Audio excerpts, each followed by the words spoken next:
All right, we back. Mercy Sports Talk in the building. Appreciate everybody for checking back in. Make sure you hit that subscribe button, bell icon button, share the video.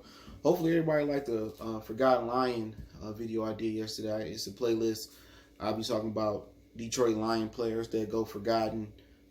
So I'm not sure what I'm going to do next, but I got a few candidates. Maybe we do a Forgotten Detroit Pistons playlist about, Pistons from the past that people forget actually were Detroit Pistons. But let's talk about Joe Dumars. A lot of people are saying, what about bringing Joe Dumars back to be the Pistons GM, general manager? Obviously, if you have been living under a rock or you haven't been paying attention, the Pistons are looking for an assistant general manager and a general manager. Tayshaun Prince is in the running to be the assistant general manager, but we know how this works. Ed Stefanowski, he don't want to do the work, but he want to still be the general manager. So in actuality, in reality, they're hiring two assistant general manager. They will be working under Ed Stefanowski. Ed Stefanowski works with Tom Gores. But let's talk about it. We back. Murder City Sports Talk. Make sure you hit that subscribe button, bell icon button, share the video, and check out our Detroit Piston Talk playlist, Piston 101 playlist, our live stream playlist. So, with some more Piston news, kick back up, man. I'll do some Piston live streams, but they have a long list. They're getting a longer list for the general manager spot, even longer list for the assistant general manager spot. Tayshaun Prince is a guy that's on the assistant general manager list. We all hope that Chauncey get the job, but let's talk about Joe. Actually, coming back. Football injury hurt. Let's all talk about Joe Dumars actually coming back, and some people believe that it'd be a good move. It has to be a healing process. Whatever reason, him and Tom Gores don't get along. I think it may be Tom Gores firing him or whatever, or relieve him of his duties, or they didn't see eye to eye and he got rid of him. Not sure exactly what the beef is about, but Joe Dumars was good at acquiring free agent talent. That's it. Sorry, my neck. Ooh, it's not feeling good today. But that's what he was good at. He wasn't good at drafting at all. You know what I'm saying? He had probably the greatest draft miss of all time, taking Darko over Carmelo Anthony in our Piston history. But one thing Joe can do is Joe actually can, make trades and get free agents to come here. He knows how to build a team. And he still, does work around the city, for what I understand. But quite frankly, I'm probably not in favor of this. We at a point where we got a lot of cap money. We can get even more cap money if we amnesty Blake Griffin. If the new CBA allows that, we'll be signed after the season. I don't envision them doing the lockout. But drafting is our biggest key, and that's one of his biggest, failures. That's one of his weakest points. We need a person that can come in and identify the draft talent. In the last couple guys we had here, Van Gundy and Jeff Bowers and Joe Dumars, they haven't been able to draft talent. When you the Pistons and you get into that 6 to 14 end of the lottery range, you got to be able to find the Giannis's. You have to be able to find the Rudy Goberts, the Tony Parkers, the Manu Ginobili's. In the second round, you have to be fortunate enough to find the Draymond Greens, the Monte Ellis's, the Isaiah Thomas's, the Dennis Rodmans. And Joe Dumars is just not the right guy for this spot. They need somebody that can identify talent. Now, it's yet to be seen if Ed Stefanowski can draft talent. We haven't seen Kyrie Thomas play. We haven't seen what Bruce Brown can develop in offensively. All right, Diambo, we still waiting on him. So when he got here, he didn't have many assets to do nothing with. But I do like what they've done so far. Only thing I didn't like what he did was not taking Kevin Porter Jr.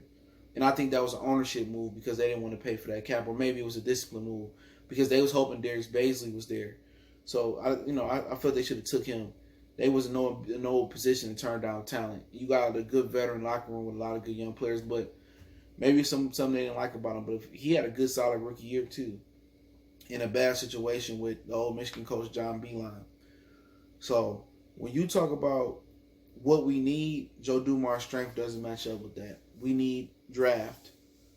We don't need a quick fix. We need the draft. We need somebody that can identify talent and also develop talent. And under Joe Dumars, he did not do a good job of developing talent. Ben Wallace was a good fit. He developed here, but I mean rookie talent.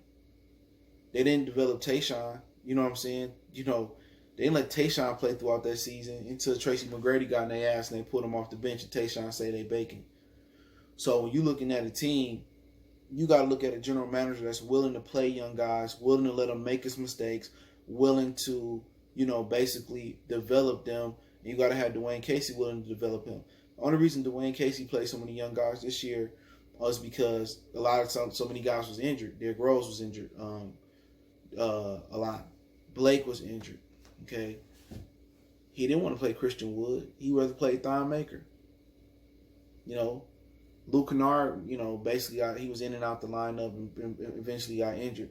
So, he had to play a lot of the young guys this year. It was only forced by hand. He's supposed to develop Stanley Johnson. Nobody's been able to do that around the league yet. I don't like him for the position, to be honest, as head coach. I like Ime Udoka, who could be the Chicago Bulls head coach. I heard he's in the running for that. But as far as Joe Dumars, he just doesn't fit what we need right now as general manager. He just don't.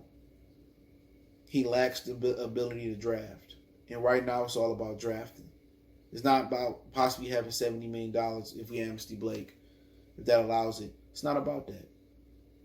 We can have that $70 million. Just because we got it in our pocket don't mean we got to spend it. They need to build it like Phoenix is trying to build it. They need to build it like Philly tried to build. But the difference between Phoenix and Philly is that Phoenix just ain't been able to find that right meshing point. They in the West. Booker been injured. Aiden had an issue with the drug problems. They had some other issues there, and they missed on some other picks like Bender and Marquise Chris. They missed on a lot of picks like that. Philly just so happened to miss on a lot of picks, but they had the two big two. Ben Simmons and Joel Embiid was both transcendent players. The Pistons need to follow that right there. They need to get, as many good young players as they can. But even if they miss a couple times, you want to get the big two. Oklahoma City Thunder was able, that's a world-class organization that started from the Spurs with Sam Presti. They got Kevin Durant, Russell Westbrook, James Harden, and they was able to get Serge Ibaka later in the draft, the year he got picked. That's what you need. The Pistons need to run like that. When you get up there, you got to hit. You got to hit. And Joe Dumars is proving he can't hit up high, he can't hit in the middle, he can't hit down low, and he can't hit in the second round. You need somebody that can see the talent, develop the talent, and help the talent mature on the floor. And Joe Dumars just ain't that good at that. Some of his draft picks that leaves you scratching your head. The previous regime wasn't good at that. There's no way you could put Luke Kennard, Donovan Mitchell in the gym together at separate times and tell me that Donovan was better than Luke. So, people saying Joe Dumars, I like Joe Dumars, one of the greatest Pistons of all time. He just is not good at identifying talent in the draft. And he wasn't good at with Rick Carlisle. He wasn't good with Larry Brown, Flip Saunders. They weren't good at developing talent. And neither was Stan Van Gundy. Talent left Detroit and developed other places. Aaron Aflalo, Spencer Dinwiddie, and Chris Middleton. There might have been some other guys too. So I think Joe Dumars is a guy. It was a situation where the Pistons did want to go down the route where let's do a quick rebuild. Like they did with Blake Griffin and all that. I think Joe Dumars would have been the right guy for the job. Let's make shift and let's make a better team. He would have been better for that. But right now, you need somebody at GM that can identify talent, develop talent, and then put the veterans around them, or put the pieces around that talent to win a championship. So Joe Dumars is just not a good candidate for the job. You need somebody that can identify talent. Joe Dumars has missed in the draft time and time again, even with obvious picks, hard picks to make. Stole the jam, Stan Van Gundy, and when you in that middle of the round, and eventually the Pistons will start winning again. They will start winning again. And once they get this young talent, they start being the 8th, the 7th, the 6th, the 5th, the 4th, and so on, and you start to get further and further back in the draft, that's even more critical for you to be able to pick those guys there. You take those guys like Kevin Porter Jr., that's risk, that fault, you have to take those guys. Those international players that you might have to develop, like Tony Parker and Ginobili, you got to take those guys. The high character problem, the bad character problem guys, you got to take those guys. That's how you continue to build a championship team. You got to get the right players. As you get better, you fall down the draft, you still got to be able to do your homework and draft. But I don't believe Joe Dumars is the right candidate for the job. Some people may agree with me. Some people may disagree with me. It's all about drafting. And for people thinking that the Pistons got all this money, they should just throw the money at all these free agents, DeMar DeRozan, Fred VanVleet, and guys like that, I wouldn't do it. I would just keep my money, draft, build through the draft, get a whole bunch of one-year contracts, and I just continue to build through the draft. So then, when I got my players there that I drafted and they develop and they start to come to something, then I can add that big fish to the pond. You know what I'm saying? I can add that Jimmy Butler to Miami, or I can add, a Kevin Durant, or I can add that type of guy to the system to help us get over the top. But right now, it's just not that time. I would just sit on the money. Guys that I do like, kind of some OT talk, guys that I do actually like. I like to bring Josh Jackson here. I like Malik Beasley. I like Dario Saric. I like some of the smaller guys, maybe a Bojanovic from the Sacramento Kings. I think they're gonna keep him and move Buddy Hield though.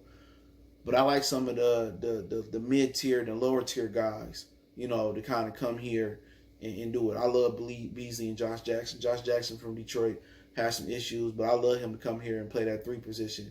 And he can kind of be that. He can kind of be that bridge from a LaMelo or another kid you like to play point guard, Cole Anthony, Killian. He can be that bridge because he can play point forward. He can facilitate. He can defend. You just got to make sure his mind right, and that's it. I think Dwayne Casey has a better chance of developing. I believe he has a better chance of developing Josh Jackson than he did with Stanley Johnson, because I think Josh Jackson is a better player, a more confident player.